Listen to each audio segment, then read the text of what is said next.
L-Iskola Nazzjonali tal-Isports f'Malta u r-Russja organizzaw skambju ta' studenti sportivi Maltin ma' dawk Russi bħala parti miċ-ċelebrazzjonijiet ta' Days of Moscow.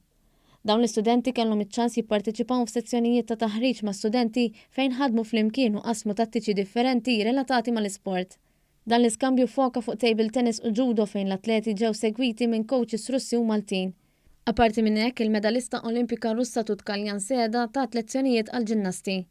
Segretarju parlamentari għaż-żgħażagħ Sports u waqdiet tal-volontarjat Clifton Grima fil-waqt li laqadin il-kollaborazzjoni stabbilita mal-Federazzjoni Russa saħaq l-inizjattivi bħal dawn jikkontribwixxu għal viżjoni tal-Gvern Malti li jesponi lill-atleti Maltin sabiex itejbu l-livell tagħhom. Permezz tagħha ħankun qegħdin naraw numru ta' atleti miż-żewġ scale differenti li jibdew jikollaboraw flimkien u jieħdu sehem anke f'kompetizzjoni flimkien. Naħseb illi din hija xi ħaġa importanti minħabba l-fatt illi tagħti idea ta' realtajiet differenti li hemm madwar id-dinja lill-atleti tagħna.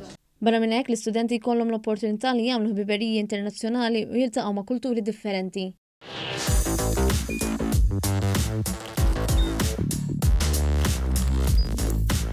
Idħol fuq one.com.mt u hemmhekk tista' tara l-programmi kollha li jxandru fuq One permezz ta' One Play.